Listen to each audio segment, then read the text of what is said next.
Hi friends, സച്ചിനും രേവതിയും ചെമ്മനീർ പോലെ ഇന്നത്തെ വിശേഷങ്ങളിലേക്ക് ഏവരെയും സ്വാഗതം ചെയ്യുന്നു. ഈ ചാനൽ ആദ്യമായിട്ട് കാണുന്ന ആരെങ്കിലും ചാനൽ സബ്സ്ക്രൈബ് ചെയ്ത് ലൈക്ക് അടിച്ച് ചാനൽ കാണാൻ വേണ്ടി നിങ്ങളോട് വിനീതമായി അഭ്യർത്ഥിക്കുന്നു. അങ്ങനെ നമ്മുടെ മീരയും ശ്രുതിയും സംസാരിച്ചുകൊണ്ടിരിക്കുകയാണ്. എടി, മാക്സിമം അവനിലേക്ക് ന്യൂസ് അല്ലെങ്കിൽ നവീൻ ദാസിനെ ഏതൊക്കെയാണ് തിരിച്ചറിഞ്ഞു. പക്ഷേ നവീൻ ദാസിനെ കൂടുതൽ പിടിക്കാതിരിക്കാൻ വേണ്ടി ശ്രമിക്കണം. പിടിച്ചു കഴിഞ്ഞ് കഴിഞ്ഞാൽ നിനക്കവിടെ വിഷയം ഉണ്ടാകും എന്നുള്ള രീതിയിൽ മീര പറഞ്ഞുകൊണ്ടിരിക്കുകയാണ്. പറഞ്ഞു കഴിഞ്ഞാൽ അപ്പം ശ്രുതി ചോദിക്കുകയാണ്, നവീൻ ദാസ് എല്ലാം വിവരവും കാര്യങ്ങളെല്ലാം പറഞ്ഞു കാണുമോ എന്ന് പറയാം. അങ്ങനെ അറിഞ്ഞിട്ടൊന്നുമില്ല. കാരണം കഴിഞ്ഞാൽ ക്ഷേത്രത്തിൽ വെച്ച് ഒരാൾ പറഞ്ഞു എന്നുള്ളതുള്ള അറിവുള്ളൂ. നവീൻ ദാസ് എല്ലാ കാര്യങ്ങളൊന്നും പറഞ്ഞിട്ടില്ല. പക്ഷേ നവീൻ ദാസ് ഡയറക്റ്റായിട്ട് സച്ചി ഡയറക്റ്റായിട്ട് നവീൻ ദാസിനെ പിടിക്കാതിരിക്കാൻ വേണ്ടി നിങ്ങൾ ശ്രമിക്കണം. അതിനുള്ള മാർഗ്ഗങ്ങൾ നോക്കണം. ബാക്കിയുള്ള കാര്യങ്ങൾ നിൻ്റെ കയ്യിലിരിക്കുന്നത് നിന്നെ അത് ബാധിക്കും എന്നുള്ള രീതിയിൽ ശ്രുതിയോട് മീര പറഞ്ഞ് നിർത്തുന്നുണ്ട്. അത് കഴിഞ്ഞ് നോക്കുമ്പോഴത്തേക്ക് നമ്മുടെ ശ്രുതിനെ വിളിച്ചുകൊണ്ട് വരുവാണ്. വാ ശ്രുതി, എനിക്ക് കഴിക്കണം, എനിക്ക് വിശക്കുന്നു പറഞ്ഞ് ഉടനെ ശ്രുതി പറയും, എനിക്ക് വിശക്കുന്നില്ല എന്ന് പറഞ്ഞ്. അത് പറ്റത്തില്ല, എനിക്ക് വിശക്കുന്നുണ്ട്, വന്നിരുന്ന് കഴിക്കുന്നു പറഞ്ഞ് കഴിച്ചുകൊണ്ടിരിക്കും. അപ്പോൾ രവീന്ദ്രനും ചന്ദ്രമതിയെല്ലാം ഫുഡ് കഴിച്ചുകൊണ്ടിരിക്കുന്നത്, രേവതി വിളമ്പി കൊടുത്തുകൊണ്ടിരിക്കുന്നത്. അപ്പം പെട്ടെന്ന് ഫുഡ് എടുത്ത് വെക്കണം. അപ്പവും ചിക്കൻ കറിയാണ്. അത് രണ്ടും കഴിക്കാൻ വേണ്ടി തുടങ്ങി. ഉടനെ രവീന്ദ്രൻ പറയും, ഇന്നത്തെ ഫുഡ് നല്ല ഫുഡാണ് മോളെ, നല്ല രീതി, നല്ല ടേസ്റ്റ് ഉണ്ടെന്ന് പറഞ്ഞ്. രേവതി മോൾ എന്ത് വെച്ചെന്ന് പറഞ്ഞാൽ സൂപ്പറാണെന്ന് പറയുമ്പോഴത്തേക്ക് ഉടനെ ചന്ദ്രൻ ഒരു സൂപ്പറും ഇല്ല എന്നൊക്കെ പറഞ്ഞാൽ സൂപ്പറൊന്നുമില്ല, വലിയ ടേസ്റ്റും ഇല്ല, ഒന്നുമില്ലെന്ന് പറയുമ്പോൾ അത് കഴിഞ്ഞിട്ട് പറയും, നെയ്യും ഉണ്ടായിരുന്ന കഴിച്ചിട്ട് എഴുന്നേറ്റ് ചന്ദ്രമതി എന്നുള്ള രീതിയിൽ രവീന്ദ്രൻ പറയുന്നുണ്ട്. അത് കഴിഞ്ഞ് രേവതി പറയുന്നുണ്ട്, രേവതിയോട് ചന്ദ്രമതി ചോദിക്കുന്നുണ്ട്, നിൻ്റെ കെട്ടിയവന് പിന്നെ അല്ല നിന്നോട് ഞാൻ പിന്നെ അപ്പം ചിക്കൻ കറി ഉണ്ടാക്കാൻ പറഞ്ഞില്ലല്ലോ എന്ന് പറയുമ്പോഴത്തേക്ക് പറയും, നിൻ്റെ കെട്ടിയവന് പിന്നെ പൂരി മസാലയാണല്ലോ ഇഷ്ടം എന്ന് പറയുമ്പോഴത്തേക്ക് എൻ്റെ കെട്ടിയവന് അപ്പവും ചിക്കൻ കറിയും കൂടെ ഇഷ്ടമാണ് എന്ന് രേവതി പറയുന്നുണ്ട്. അതിലും കൂടെ നിന്ന് പിന്നെ പറയുന്നുണ്ട്, ഇതിൻ്റെ അകത്ത് ഭയങ്കര ഉപ്പാണല്ലോ എന്ന് പറയുക. അത് ചന്ദ്രമതി പറയുക, ഇത് അതായത് ടേസ്റ്റ് ഇല്ല എന്നുള്ള രീതി കാണിക്കുക. അതായത് രവീന്ദ്രൻ പറഞ്ഞിട്ടല്ലോ ഇതിൻ്റെ അകത്ത് നല്ല ടേസ്റ്റാന്ന് പറഞ്ഞല്ലോ. അപ്പോൾ എങ്ങനെയെങ്കിലും കൊച്ചാക്കണം നമ്മുടെ രേവതിനെ. ഭയങ്കര ഉപ്പാണല്ലോ എന്ന് പറയുമ്പോൾ ഉടനെ ശ്രുതി അറിയാതെ പറയാം, പൊട്ടൻ അറിയാതെ പറയുന്നുണ്ട്, കുഴപ്പമില്ല, നല്ല നല്ല ഇതാണല്ലോ, നല്ല ടേസ്റ്റാണല്ലോ, ഇന്നത്തെ വെള്ളയപ്പം ചിക്കൻ കറി നല്ല ടേസ്റ്റാണോ. ഉടനെ പിന്നെ ഒരു സൂക്ഷിച്ച് നോക്കുന്നുണ്ട്, നല്ല ടേസ്റ്റാണോ, ഉപ്പ് കൂടുന്നതാണ് കാണുന്നില്ല. ശരിയാ, അമ്മ പറഞ്ഞില്ലേ ഉപ്പ് കുറവാന്ന്. ഉടനെ രവീന്ദ്രൻ പറയാം, നിൻ്റെ അമ്മ പറഞ്ഞത് ഉപ്പ് കൂടുതലാണല്ലോ പറഞ്ഞത്, നീ ഉപ്പ് കുറവാണെന്ന് പറഞ്ഞാൽ, എടാ നീയൊക്കെ നീ നിൻ്റെ അമ്മയും ഒരേ അച്ചിൽ വാർത്തയാണല്ലോ, എടാ മിണ്ടായിരുന്നു കഴിഞ്ഞിട്ട് എഴുന്നേറ്റ് പോടാ, നീയൊക്കെ ചുമ്മാ കുറ്റം പറയാണ്ടിരിക്കാതെ എന്നൊക്കെ പറഞ്ഞ് അങ്ങനെ ഇരിക്കുക. എന്നിട്ട് ഉടനെ ചന്ദ്രമതി ചോദിക്കുന്നുണ്ട്, ശ്രുതി എന്നാ കഴിക്കാണ്ടിരിക്കുന്നത് എന്ന് ചോദിക്കുമ്പോഴത്തേക്ക്, ഞാൻ എൻ്റെ അച്ഛനെക്കുറിച്ച് ഓർത്തോണ്ടിരിക്കാമെന്ന് പറഞ്ഞ്, മോളെ ഒന്നും പേടിക്കേണ്ട, നിൻ്റെ അച്ഛൻ നേരത്തെ വേഗം ഇറങ്ങും, ജയിലിൽ നിന്ന് വേഗം ഇറങ്ങും, ഞാനത് ഡെയിലി എന്നും പ്രാർത്ഥിക്കുന്നുണ്ടെന്ന് പറയും. ഉടനെ ശരിയെന്ന് പറഞ്ഞുകൊണ്ടിരിക്കും. അത് പിന്നെ പുള്ളിക്കാരൻ പറയാം, അതായത് ശ്രുതി പറയുക, ശ്രുതി ഫുഡ് കഴിക്കുക, അപ്പം ചിക്കൻ കറിയെല്ലാം തണുത്ത് പോകുമെന്ന് പറയും. അങ്ങനെ നിൽക്കുമ്പോഴത്തേക്കാണ് നമ്മുടെ സച്ചി കയറി വന്നിട്ട് നേരെ വന്നിട്ട് കതക് തുറന്നകത്ത് കയറി വന്നു കഴിയുമ്പോഴത്തേക്ക് പറയും, ആണ് രേവതി പറയുന്നുണ്ട്, ഇന്ന് ഏതൊക്കെയാലും സച്ചിയായിട്ട് വന്നിട്ടില്ല, നേരത്തെ വന്നിട്ടില്ല, അതുകൊണ്ട് നമുക്ക് ഫുഡ് കഴിക്കാമെന്ന് പറയാം, നമുക്ക് ഇരിക്കട്ടെന്ന് പറയുമ്പോഴത്തേക്ക് സച്ചി പറയും, നീ ഒന്നും നിൽക്കി, കാരണം ഞാൻ നിനക്ക് കുറച്ച് കാര്യം സംസാരിക്കാനുണ്ട്, വേറൊന്നുമല്ല. ഈ ഇന്ന് ഞാൻ മറ്റവനെ കണ്ടു, കാരണം കഴിഞ്ഞാൽ ഞാനാണ് ലെറ്റർ അയച്ചെന്ന് പറഞ്ഞ് അവനെ കണ്ടു, അവനെ കണ്ടുപിടിച്ചു എന്ന് പറയുമ്പോഴത്തേക്ക്, കണ്ടുപിടിച്ചു രവീന്ദ്രൻ കണ്ടുപിടിച്ചു, എന്താ മോനെ എങ്ങനെയാ അവൻ്റെ കാര്യങ്ങൾ പറയാമെന്ന് പറയുമ്പോഴത്തേക്ക് ഇവൻ പറയുന്നത്, ഞാനല്ലേ ഈ ലെറ്റർ അയച്ചതെന്ന് പറഞ്ഞാൽ, അവനെ കഴിഞ്ഞ ദിവസം ക്ഷേത്രത്തിൽ വെച്ച് കണ്ട, ക്ഷേത്രത്തിലുള്ളവർ ശരിക്കിട്ട് പെരുമാറി, അവനാണ് ഒരു ഫ്രോഡ് എന്ന് പറഞ്ഞാൽ പക്ക ഫ്രോഡ്. അവൻ ക്ഷേത്രത്തിൽ അന്നദാനത്തിന് വേണ്ടി കാശ് പിരിക്കുകയെന്ന് പറഞ്ഞിട്ട് സ്വന്തം കാര്യത്തിന് വേണ്ടി കാശ് പിരിച്ച് അടിച്ചുകൊണ്ടിരിക്കുന്ന ഒരു സിറ്റുവേഷനിലാണ് ആൾക്കാരെല്ലാം ചേർത്ത് പിടിച്ചിട്ട് നല്ല പെരുമാറിയെന്ന് പറയാം. അത് കഴിഞ്ഞിട്ട് പറയാം, ആണോ, അങ്ങനെയാണോ, ഞാനും കൊടുത്തിട്ടുണ്ടെന്ന് പറയുമ്പോൾ ചന്ദ്രമതി പറയുവാണ്, നീ അടിക്കാത്ത ആരാ ഉള്ളത്, ഞാനും നിൻ്റെ അമ്മയും അച്ഛനും ആയതുകൊണ്ട് മാത്രം നീ ഞങ്ങളെ വിട്ടുവെച്ചു അല്ലേ, ബാക്കി എല്ലാവരും അടിക്കുന്നതാണല്ലോ എന്ന് പറയുമ്പോഴത്തേക്ക് ഉടനെ രവീന്ദ്രൻ, ചന്ദ്രമതി നീ മിണ്ടാതിരിക്കുക, അവൻ പറയുന്ന കാര്യം പറയട്ടെ. അച്ഛാ, ഇത് ശ്രുതിയുടെ കല്യാണത്തിന് അവൻ ഒരു പെണ്ണുമായിട്ട് കാറിൽ കയറിയായിരുന്നു. ആ പെണ്ണിനുമായിട്ട് കുറേ അനാവശ്യമൊക്കെ പറഞ്ഞപ്പോഴത്തേക്ക് ഞാൻ അന്ന് പിടിച്ച് നല്ലൊരു അടിയൊക്കെ കൊടുത്ത് കഴിയുമ്പോഴത്തേക്ക് ഇവൻ കിടന്ന് ഓടുകയൊക്കെ ചെയ്തു. അപ്പോഴത്തേക്ക് പിന്നെ പോലീസൊക്കെ വന്നു, പോലീസിനോട് എന്നിട്ട് അവന് ഇവൻ കുറേ നാൾ 2 മാസം കോമയിലൊക്കെ പോയതാണ്. അത് കഴിഞ്ഞ് പിന്നീട് അവൻ വന്നിട്ട് ഉടനെ രേവതി പറഞ്ഞത് ശരിയാട്ടാ, എനിക്ക് ഓർമ്മയുണ്ട്, ആളെ ഓർമ്മയുണ്ടെന്ന് പറയുമ്പോഴത്തേക്ക് ശരി, അവിടെ പോലീസ് വീട്ടിൽ കയറി വന്നപ്പോൾ ഓർമ്മയുണ്ട്, അതെ ഓർമ്മയുണ്ടെന്ന് പറയുമ്പോൾ അത് ഞാൻ പറയുക. പിന്നെ കുറച്ചാൾ കഴിയുമ്പോഴത്തേക്ക് ഒരു വല്യമ്മേനെ ബൈക്ക് ഇടിച്ച് താഴെ ഇട്ടപ്പോഴത്തേക്ക് ആ ബൈക്കിൽ നിന്ന് രക്ഷപ്പെട്ട് പോകാൻ വേണ്ടി ബൈക്ക് ഇടിച്ചിട്ട് രക്ഷപ്പെട്ട് പോകുന്നിടത്ത് അവനെ ഞാൻ കയറി പിടിച്ച് അവനെ കയറി പിടിച്ച് അവൻ 2-3 കുറേ പൊട്ടിച്ചതാ എന്നൊക്കെ പറയുക. ഉടനെ പറയാം ഇതിപ്പോൾ എൻ്റെ വിഷയമല്ല നിൻ്റെ വിഷയമാണ് എന്ന് പറയുമ്പോഴത്തേക്ക് ഉടനെ ചന്ദ്രമതി പറയും നീ ഓൾറെഡി അവൻട്ട് കൈകാര്യം ചെയ്തിട്ടുണ്ട്, നീ ഓൾറെഡി അവനെ അടിച്ചിട്ടുണ്ട്, അതുകൊണ്ടാണ് നിന്നോടുള്ള പകയും കാര്യങ്ങളെല്ലാം നിൽക്കുന്നതെന്ന് പറയുമ്പോഴത്തേക്ക് എന്നോട് പകയും കാര്യങ്ങളൊക്കെ ഞാൻ അടിച്ചിട്ടുണ്ടെങ്കിൽ എന്നോട് പക കാണത്തില്ല, അപ്പം അവൻ എനിക്കെന്നെ ലെറ്റർ തരണ്ടേ. ഇതിപ്പോൾ ശ്രുതിക്ക് ഓർത്ത് ശ്രുതി എന്തോ ചെയ്തിട്ടുണ്ട്, ശ്രുതിയുടെ കാര്യങ്ങളിൽ എന്തോ ഇതുണ്ട്, പണി അവൻ തരും, അതുകൊണ്ട് സൂക്ഷിച്ചിരുന്നു. എന്താണെങ്കിലും അവൻ എനിക്ക് കൈ കിട്ടും. ഞാനവിടെ ഓട്ടോക്കാരുടെ അടുത്തും എൻ്റെ ടാക്സി തൊഴിലാളികളോടും എല്ലാം പറഞ്ഞു വെച്ചിട്ടുണ്ട്, നമ്മൾ കൂട്ടുകാരോടെല്ലാം എല്ലാം പറഞ്ഞു വെച്ചിട്ടുണ്ട്.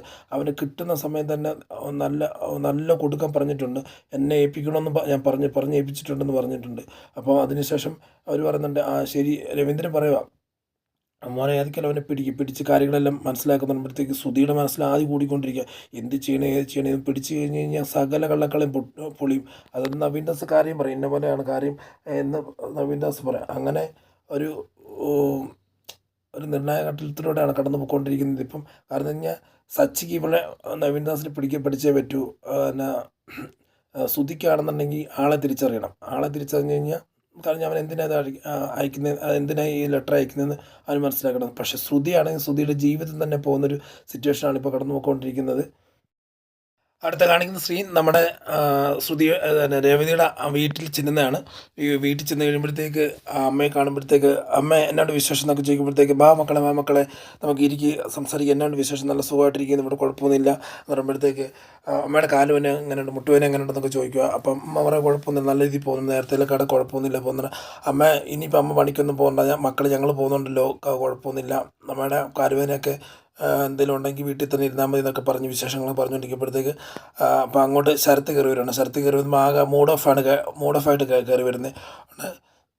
അമ്മ ചോദിക്കും എന്താ ശരത്ത് നീ എന്നെ ഇന്ന് ക്ലാസ്സിൽ പോയില്ലേ, എന്താ പറ്റിയെന്ന് ചോദിക്കുമ്പോഴത്തേക്ക് രേവതി ചോദിക്കുന്നത് എന്താ മോനെ നീ പോകാതിരുന്നെന്ന് പറയാം. ഇനി ഞാൻ പോകുന്നില്ല, ഇനി കോളേജിലേക്ക് പോകുന്നില്ല എന്ന് പറയുമ്പോൾ അതെന്താ പോകാത്ത പറഞ്ഞ് എനിക്ക് പറ്റത്തില്ല, ഞാൻ പോകുന്നില്ല എന്ന് പറയുമ്പോൾ എന്താ നീ കാര്യം പറ, എന്താ നീ എന്തൊരു വിഷയം ഉണ്ടാക്കിയോ എന്നുള്ള രീതി അമ്മ ചോദിച്ചുകൊണ്ടിരിക്കും. അത് എനിക്ക് ഇനി എക്സാം എഴുതാൻ പറ്റത്തില്ല എന്ന് പറഞ്ഞു. അണ്ണാ എന്താ എക്സാം എഴുതാൻ പറ്റത്തില്ല, കാരണം ഇത്രയും നാൾ നീ പഠിച്ചിട്ട് എന്താ നിനക്ക് എക്സാം എഴുതാൻ പറ്റത്തില്ല. അമ്മ അപ്പം കരച്ചിലും പിഴിച്ചിലൊക്കെ തുടങ്ങുവാണ്. ഉടനെ നീ എന്താ ഒന്നും പറയാതിരിക്കുന്ന കാര്യം പറയാമെന്ന് പറഞ്ഞ് രേവതിയും പറഞ്ഞുകൊണ്ടിരിക്കുക. മാത്രമല്ല എനിക്കിനി പോകാൻ പറ്റത്തില്ല, കാരണം ഞാൻ പഠിച്ചതെല്ലാം വേസ്റ്റ് ആയിട്ടുണ്ട്, ഇനിയിപ്പോൾ ഞാൻ പോകുന്നില്ല എന്നൊക്കെ പറഞ്ഞു. എടാ നീ കാര്യം പറ, എന്താ കാര്യം എന്നുള്ള രീതിയിൽ രേവതി ചോദിക്കുന്നുണ്ട്. എന്ന് പറയുക ചേച്ചി വേറൊന്നുമല്ല, എനിക്ക് അറ്റൻഡൻസ് ഇല്ല, അതുകൊണ്ട് എനിക്ക് എക്സാം എഴുതാൻ പറ്റത്തില്ലെന്നാണ് പിന്നെ പ്രിൻസിപ്പാൾ പറയുന്നത് പറയുമ്പോഴത്തേക്ക് ഉടനെ അവരുടെ അമ്മ തുടങ്ങുക. അമ്മ പിന്നെ അമ്മ നിങ്ങൾക്ക് അറിയാമല്ലോ എല്ലാവരും ഈ അമ്മമാർ ചെറിയ കാര്യം കിട്ടിയാൽ മതി അപ്പോൾ തുടങ്ങില്ല. അപ്പോൾ അമ്മ പറയുക നിന്നോട് ഞാൻ എത്ര പ്രാവശ്യം പറഞ്ഞത് അല്ല ആൻറ്റീൻ്റെ കൂടെ നടന്ന് കുറേ ക്ലാസ് കട്ടടിച്ച് കുറേ പിന്നെ ആവശ്യമില്ലാത്ത രീതിയിലുള്ള പ്രവർത്തനം എല്ലാം ചെയ്തിട്ട് ഇപ്പോൾ തന്നെ അറ്റൻഡൻസിൽ എന്ന് പറഞ്ഞ് നിൻ്റെ എക്സാം വരെ എല്ലാം മുടങ്ങിയിരിക്കുമല്ലോ, നീ എന്തിനാ ഇങ്ങനെയൊക്കെ ചെയ്ത് ഇന്നലെ ഞങ്ങളോട് ഇങ്ങനെ ചതി ചെയ്ത നീ കാരണം കൊണ്ടല്ലോ ഞങ്ങളിപ്പോൾ പോയി വീട്ടിലുള്ളൊരു സമാധാനമില്ല, സന്തോഷമില്ല, ഭാവിയെല്ലാം കൊണ്ട് തുറച്ചിട്ട് നിൽക്കില്ല, ഇനി എക്സാം എഴുതാൻ പറ്റില്ലെങ്കിൽ ഇത്രയും വർഷം പഠിച്ചതായിട്ടുള്ള ഒരു പ്രയോജനം ഇല്ലാതായി പോകില്ലേ അതാ എന്നൊക്കെ പറയുമ്പോൾ ഉടനെ രേവതി ഒന്ന് പറയുക അമ്മയെ കുറ്റപ്പെടുത്താതെ, കൊച്ചിനെ കുറ്റപ്പെടുത്താതെ, അവനെ കുറ്റപ്പെടുത്താതെ, അവൻ ചെയ്തു പോയി ശരിയാണ്, പക്ഷെ അവനെ കുറ്റപ്പെടുത്താതെ അവൻ മാറും, എല്ലാം ശരിയാവും എന്ന് പറയുമ്പോഴത്തേക്ക് രേവതി അങ്ങനെ എന്ന് പറഞ്ഞിട്ടുണ്ട്. ഇല്ല മോളെ ഇവൻ കാണിച്ച പരിപാടി കണ്ടോ ഉടനെ സച്ചി എന്നെ പറയാം, സച്ചിയല്ല ശരത്ത് പറയുക എൻ്റെ ഭാവി പോയി ചേച്ചി, എൻ്റെ ഭാവി പോയി, അതെല്ലാം കൊണ്ട് പോയി ഇന്ന് തീർന്നിരിക്കുക, ഇനി ഇപ്പം എന്നെ ചെയ്യണം എങ്ങനെ ചെയ്യണം എനിക്കറിയത്തില്ല അപ്പോഴത്തേക്ക് എന്ന് അമ്മ പറയുക എനിക്കിതൊന്നും കണ്ടു നിൽക്കാൻ പറ്റത്തില്ല, ഇതെനിക്ക് സഹിക്കാൻ പറ്റുന്നതിന് അപ്പുറമാണ്, കാരണം നമ്മുടെ കുടുംബത്തിൻ്റെ പ്രതീക്ഷയായിരുന്നു ഇവനെ അത്രയും രീതിയിൽ പഠിപ്പിച്ച് വെച്ചിട്ട് പഠിപ്പിക്കാനുള്ള ഞങ്ങളെ സഹായം ചെയ്തിട്ട് 2 പെമ്പിള്ളാരെ പോലും വലുതായിട്ട് പഠിപ്പിക്കാതെ അവനെ മാത്രം പഠിപ്പിച്ചിട്ട് ഇവൻ കാണിക്കുന്ന പരിപാടി കണ്ടോ, കാണിച്ച പരിപാടി കൊണ്ട് ഇപ്പം നിൽക്കുന്ന നിപ്പ് കണ്ടോ എന്നുള്ള രീതിയിലൊക്കെ പറഞ്ഞ് ഇനിയൊന്നും എനിക്ക് അറിയണ്ടെന്ന് പറഞ്ഞ് അമ്മ അങ്ങോട്ട് ഇച്ചിരി മാറി നിൽക്കുവാണ്. അപ്പോൾ സച്ചി എഴുന്നേറ്റ് വന്നിട്ട് എന്നാണ് ആ സ്ഥലത്തെ നിനക്ക് എന്നാ വിഷയം നിനക്ക് ഇങ്ങനെ ഒരു അപ്പോൾ സച്ചി ചേട്ടാ എനിക്കിങ്ങനെ ഒരു വിഷയം ഉള്ളതുകൊണ്ട് എനിക്ക് എക്സാം എഴുതാൻ പറ്റത്തില്ലെന്ന് പറയുമ്പോഴത്തേക്ക് സച്ചി പറയുമ്പോൾ അത് കുഴപ്പമില്ല, എന്താണെങ്കിലും കുഴപ്പമില്ല, നീ എന്നാ ഈ ജീവിതം പോയി എന്നൊക്കെ പറയേണ്ട കാര്യമൊന്നുമില്ല. കാരണം ജീവിതം നമ്മുടെ കയ്യിൽ തന്നെ, എക്സാം അല്ലെങ്കിൽ വേറെ എന്തെങ്കിലും പരിപാടി നമ്മുടെ കയ്യിൽ തന്നെ ഇരിക്കുന്ന ജീവിതം. അപ്പോൾ അതിനെക്കുറിച്ച് നീ കൂടുതൽ ചിന്തിക്കേണ്ട. അത് നമുക്ക് എന്തായാലും നോക്കാം. എക്സാം അല്ലേ, എക്സാമിൻ്റെ കാര്യം നമുക്ക് നോക്കാം. പിന്നെ പഠിക്കാൻ പറ്റുന്ന സമയത്ത് പരിശീലിക്കാൻ നടന്നു കഴിഞ്ഞാൽ പിന്നെ എങ്ങനെയാണെന്നൊക്കെ ചോദിക്കുമ്പോഴത്തേക്ക് രേവതി പറയുന്നുണ്ട്, സച്ചിയായിട്ട് അവനെ കുറ്റപ്പെടുത്താതെ എന്താണ് കഴിഞ്ഞു പോയല്ലേ, അടി കഴിഞ്ഞു പോകാണെങ്കിലും രേവതി കഴിഞ്ഞു പോയതാണെങ്കിലും കരഞ്ഞ ചെയ്ത പാപത്തിൻ്റെ തെറ്റ് എപ്പോഴും അനുഭവിച്ചേ പറ്റൂ. ഇപ്പോൾ അത് അനുഭവിക്കാൻ തുടങ്ങിയിട്ടുണ്ട്. എന്താണ്ടും കുഴപ്പമില്ല, നമുക്ക് നോക്കാം. നമുക്ക് ഇതിങ്ങനെ വെറുതെ വിട്ടാൽ പറ്റത്തില്ലെന്ന് പറയുമ്പോഴത്തേക്ക് അവർ അമ്മ പറയണ്ടേ എന്താ ചെയ്യാൻ പറ്റുന്ന മോനെ, കാരണം പറയുമ്പോഴത്തേക്ക് അമ്മ ഇതിവനെ വെറുതെ വിട്ടാൽ ഇത് ഇവൻ്റെ കാര്യമാണ്. കാരണം ഇത് ചെറിയ വിഷയമല്ല, ഒരാളുടെ ഭാവി കളയുന്നൊരു കാര്യമാണ്. അവന് എക്സാം എഴുതാൻ പറ്റത്തില്ലെന്നുണ്ടെന്നുണ്ടെങ്കിൽ അതിന് വേണ്ടതായിട്ടുള്ള പരിഹാരം കാണണം. അല്ലാതെ കരഞ്ഞു പിടിച്ച് നീയും നിൻ്റെ ഈ വീട്ടുകാർ മുഴുവനും എന്തെങ്കിലും ചെറിയ കാര്യം കരഞ്ഞ് പിടിച്ചിരിക്കുന്നതല്ലാതെ അതിനൊരു പരിഹാരം കാണാൻ വേണ്ടി കൂടുതൽ നിങ്ങൾ ശ്രമിക്കുന്നില്ല. നമ്മൾ നോക്കണം, ഇതിൻ്റെ എക്സാം നിനക്ക് എഴുതാൻ പറ്റുമോ ഇല്ലയോ നമ്മൾ നോക്കണം. എന്താണ് ഞാൻ നോക്കി ഇതിന് പരിഹാരം ഞാൻ ശ്രമിക്കാമെന്ന് പറയുമ്പോഴത്തേക്ക് രേവതിക്കും അമ്മയ്ക്കൊക്കെ ചെറിയ സന്തോഷമാകുന്നുണ്ട്. എല്ലാവർക്കും സന്തോഷം. നമുക്ക് നോക്കാം, നമുക്ക് സംസാരിച്ച് നോക്കാം. എന്താ കോളേജ് പ്രിൻസിപ്പൾ ഉണ്ടല്ലോ, പോയി സംസാരിക്കാമെന്നുള്ള ഇതിലൊക്കെ പറഞ്ഞിട്ടുണ്ട്. അപ്പം രേവതി പറയാണ്, ശരത്തുമോനെ നീ വിഷമിക്കട്ടെ, ഞങ്ങൾ നോക്കാമെന്നുള്ള രീതി പറഞ്ഞിറങ്ങണം. അപ്പോൾ രണ്ടുപേരും എന്നിട്ട് പ്രിൻസിപ്പാളിനെ കാണാൻ വേണ്ടി ഇറങ്ങുന്ന ഒരു സീനാണ് അവിടെ കാണിക്കുന്നത്, നമ്മുടെ വീട്ടിൽ കാണിക്കുന്നത്. അങ്ങനെ സച്ചിൻ രേവതി ചേർന്ന് കോളേജ് ചെല്ലുകയാണ്. കോളേജ് ചെന്നിട്ട് നോക്കുമ്പോഴത്തേക്ക് ബിൽഡിംഗ് എല്ലാം കാണുമ്പോഴത്തേക്ക്, ക്യാമ്പസ് എല്ലാം കാണുമ്പോഴത്തേക്ക് സച്ചി അതിശയത്തോട് നോക്കി നിൽക്കുകയാണ്. രേവതി ചോദിക്കും, എന്താ സച്ചിയായിട്ട് ഇങ്ങനെ നോക്കുന്നതെന്ന് പറയും. ഗംഭീര കോളേജൊക്കെ ആണല്ലോ, സംഭവം എന്ന് പറഞ്ഞാൽ എനിക്ക് പഠിക്കാൻ പറ്റിയിട്ടില്ലോ. അപ്പോൾ അതിൻ്റേതായിട്ടുള്ള ഒരു രീതിയിലൊരു കൊതി വരിക എന്ന് പറയുമ്പോഴത്തേക്ക് പറയും, പഠിക്കാൻ പറ്റിയിട്ടില്ലേ എന്ന് ശരിയെന്ന് ചിരിക്കും. ഞാനിപ്പം സുധിയെക്കുറിച്ച് ആലോചിക്കുമായിരുന്നു. സുധി വലിയ 7 ഡിഗ്രിയൊക്കെ ഉള്ള ആളല്ലേ, അവൻ പഠിച്ചത് കൊണ്ട് അവൻ അത്യാവശ്യം നിലയും വിലയൊക്കെ ഉണ്ട്. പക്ഷേ ഞാനപ്പം പിന്നെ ഞാൻ ലോകം കണ്ടൊരു വ്യക്തിയാണെന്നുള്ള രീതി പറഞ്ഞ് ഒരു മുട്ടാത്തർക്കം അല്ലെങ്കിൽ പറഞ്ഞു നിൽക്കാൻ വേണ്ടി കാണിക്കുന്ന ഒരു അടവ് മാത്രമാണ്. പക്ഷേ അതൊന്നും അല്ല, ശരിക്കും പഠിച്ചിരുന്നെങ്കിൽ നല്ലതായിരുന്നു എന്നൊക്കെ പറയുമായിരുന്നു. ഉടനെ രേവതി പറയാം, ഞാനും പഠിക്കാൻ പറ്റിയില്ല, എനിക്ക് കോളേജ് പറ്റില്ല, എനിക്കും പ്രാരാബ്ദവും കാര്യങ്ങളൊക്കെയാണ് പഠിക്കാൻ പറ്റിയില്ലെന്ന് പറയുന്നത്. ഉടനെ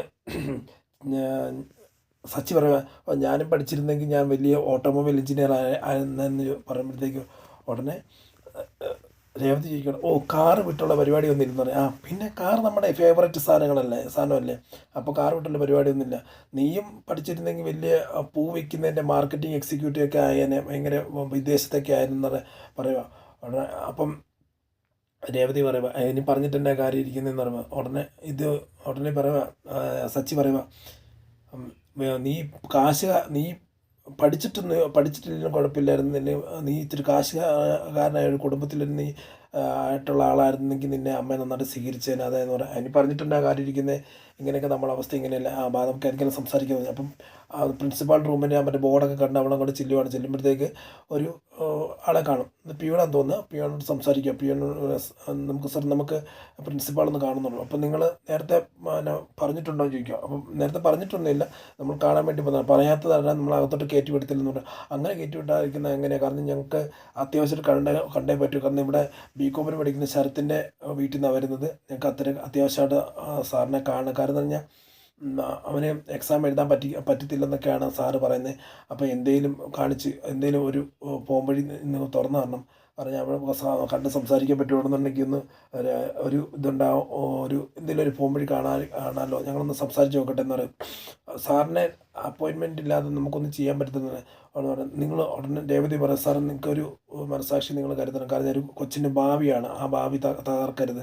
ഞങ്ങൾ സംസാരിച്ചിട്ട് ഓക്കെ ആണെന്നുണ്ടെങ്കിൽ കുഴപ്പമില്ലല്ലോ, അപ്പോൾ അത് നടക്കില്ല. അപ്പം നിങ്ങൾ ഒന്ന് സംസാരിച്ച് നോക്കാൻ പറഞ്ഞു. ഉടനെ ശരി, നിങ്ങൾ ഇവിടെ ഇരിക്കും, ഞാൻ അകത്തോട്ട് പോകാമെന്ന് പറയാം. പോയി സാറിനോട് ചോദിച്ചിട്ടിരുന്നത്. അപ്പം ശരി, ഞാൻ ഈ അകത്തോട്ട് പോകുന്നു.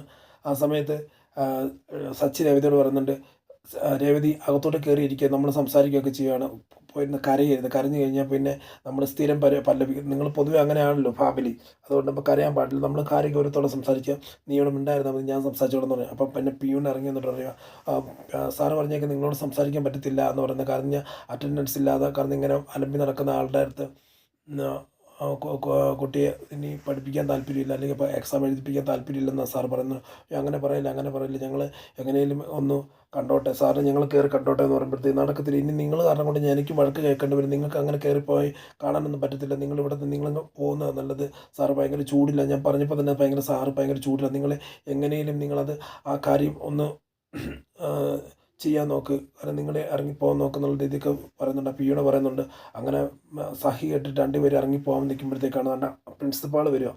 പ്രിൻസിപ്പാൾ വരുമ്പോഴത്തേക്ക് പ്രിൻസിപ്പാളിനെ കാണുമ്പോഴത്തേക്ക് രേവതി അല്ല സച്ചിയുടെ അതാണ്ട് പ്രിൻസിപ്പാൾ വന്ന് പറയും. അങ്ങനെ രേവതിയും സച്ചിയും പ്രിൻസിപ്പാളെ കാണുമ്പോൾ കാലെ പിടിക്കുന്ന പോലെ പൊക്കോണ്ടിരിക്കുക. കാലെ പിടിച്ചു, സാർ നിൽക്കും, സാർ ഒരു കാര്യം പറയുന്നുണ്ട്, സാർ ഒരു കാര്യം പറയുന്നുണ്ട്, സാർ ഒരു കാര്യം പറയുന്നുണ്ട്. നമ്മൾ എന്തിട്ടാ കേൾക്കുന്നില്ല. അപ്പോൾ സച്ചിയുടെയും അല്ലെ ശരത്തിൻ്റെ വീട്ടിൽ നിന്ന് വന്നതെന്ന് മനസ്സിലായിട്ടാണെന്ന് തോന്നുന്ന ആൾ കേൾക്കാത്ത മട്ടി പൊക്കോണ്ടിരിക്കുകയാണ്. അപ്പോൾ പെട്ടെന്ന് തന്നെ പിയും രണ്ടുപേരും പിടിച്ചിരുത്തി, നിങ്ങളോട് എത്ര പ്രാവശ്യം പറഞ്ഞു, നിങ്ങൾ കാരണം ഞാനും വഴക്ക് കേൾക്കും, നിങ്ങൾ എന്തിനാ ഇപ്പോൾ ഈ നിങ്ങളോട് പറഞ്ഞതല്ലേ, നിങ്ങൾ എന്തിനാ പിന്നെയും പോകുന്നതെന്നുള്ള രീതിയിൽ ചോദിക്കുമ്പോഴത്തേക്ക് പറയും, ഞങ്ങൾക്ക് കൊച്ചിൻ്റെ ഭാവി ഞങ്ങൾ നോക്കണ്ടേ, അപ്പോൾ അതുകൊണ്ട് നിൽക്കുന്നവർ നിങ്ങളെല്ലാം ആര് പറഞ്ഞാലും ആൾ കേൾക്കത്തില്ല, ആൾ അത്ര രീതിയിലുള്ള എന്താണ് തീരുമാനം എടുത്ത് അങ്ങനെയെന്ന് പറയും. അങ്ങനെ പറഞ്ഞിട്ട് കാര്യമൊന്നുമില്ല. ഒരാളുടെ ഭാവി ഒരു കുട്ടിയുടെ രക്ഷിതാക്കൾ പറയുമ്പോഴത്തേക്ക് അവർ കേട്ടിരിക്കാനുള്ള മനസ്സാക്ഷി ഉണ്ടാകുന്നത്. നിങ്ങൾ നല്ല അത് പുള്ളിയുടെ അമ്മ പോലും പറഞ്ഞു കഴിഞ്ഞാൽ പുള്ളി കേൾക്കത്തില്ല. അത്ര ഒരു പ്രസവിച്ച അമ്മ പറഞ്ഞ പോലും കേൾക്കാത്തൊരു വ്യക്തിയാണ്. അത്ര രീതിയിൽ കഠിനഹൃദയനാന്ന് പറയുന്നത്. ഇങ്ങനെ കഠിനഹൃദയമൊക്കെ വെച്ചുകൊണ്ടാണ് ഇവിടെ പ്രിൻസിപ്പാളായിട്ടിരിക്കുന്നത് എന്നുള്ള രീതി ചോദിക്കുന്നുണ്ട് സച്ചിൻ രേവതിയും. അപ്പം എടുത്തു പറയുവാണ്, ഇനിയിപ്പം എന്ത് ചെയ്യും എന്നറിയത്തില്ല, ഞങ്ങൾക്ക് എന്തെങ്കിലും മാർഗം ഉണ്ടാകുന്ന ഒരു മാർഗ്ഗവും ഇല്ല. ആളെടുത്തു കഴിഞ്ഞാൽ തീരുമാനം അത് തന്നെയാണ്. നിങ്ങൾ നിങ്ങളുടെ നാട്ടിൽ രീതി എന്തെങ്കിലും ചെയ്യാൻ നോക്ക്. ഇവിടെ ഇനി നിന്നിട്ട് യാതൊരു കാര്യവുമില്ല. അത്ര രീതിയിൽ പുള്ളി തീരുമാനം എടുത്തിട്ടുണ്ട്. ഇപ്പോൾ ആ ചെറുക്കനോട് നല്ല രീതിയിൽ ക്ലാസ്സിൽ വന്നിരിക്കാനൊക്കെ പറഞ്ഞു കാണും. പക്ഷെ അവൻ അനുസരിക്കാത്തത് കൊണ്ടായിരിക്കും ഇങ്ങനെയൊക്കെ സംഭവിച്ചത്. ഇനിയിപ്പോൾ എന്നാ പറയാനാ, കാരണം ഇനി അതൊക്കെ പറഞ്ഞിട്ട് കാര്യമൊന്നുമില്ല. നിങ്ങൾ നിങ്ങളുടെ രീതിയിൽ പൊക്കോ, കാരണം ഒരു വേറെ മാർഗ്ഗമില്ല എന്ന രീതിയിൽ പറഞ്ഞിരിക്കുമ്പോഴത്തേക്ക് രണ്ടുപേരും അത് സച്ചിയുടെ രേവതിയുടെ എന്ത് ചെയ്യണം എങ്ങനെ ചെയ്യണമെന്ന് അറിയത്തില്ല. കാരണം കണ്ടിരുന്നെങ്കിൽ ഒന്ന് സംസാരിക്കാൻ നിർത്തി. ഇപ്പം എന്തായാലും നേരിട്ട് കണ്ടപ്പോഴത്തേക്ക് ആൾ മൈൻഡ് ചെയ്ത് പോകുന്നൊരവസ്ഥയാണ്. അങ്ങനെ ഒരു വല്ലാത്തൊരു സിറ്റുവേഷനിലൂടെ കടന്നു പോകുന്നൊരു രംഗമാണ് നമ്മൾ ഇന്നത്തെ വിശേഷമായിട്ട് നമ്മൾ ലാസ്റ്റ് കണ്ടു തീർക്കുന്നത്. ഇനി ഉള്ള ദിവസങ്ങളിലുള്ള വിശേഷങ്ങളെല്ലാം ഉടനെ ഈ ടൈം പോലെ രാവിലെ ഒരു 7-8 മണിക്ക് മുമ്പ് നമ്മൾ ഇടുന്നതാണ്. അപ്പം വരും ദിവസങ്ങളിൽ നിങ്ങളുടെ ഓരോരുത്തരെ സപ്പോർട്ട് ചോദിച്ചുകൊണ്ട് നിങ്ങൾ വീഡിയോ കാണുമ്പോഴാണെന്ന് ലൈക്ക് അടിച്ച് സബ്സ്ക്രൈബ് ചെയ്തിട്ട് വീഡിയോ കാണാൻ വേണ്ടി നിങ്ങളോട് ഞാൻ ആവശ്യപ്പെടുന്നു. അപ്രകാരം നിങ്ങളെല്ലാം ചെയ്യൂ എന്നുള്ള വിശ്വാസത്തിലൂടെ ഞാൻ ഇന്നത്തെ ഈ വിശേഷങ്ങളിൽ നിന്ന് വിട പറയുന്നു. Signing off.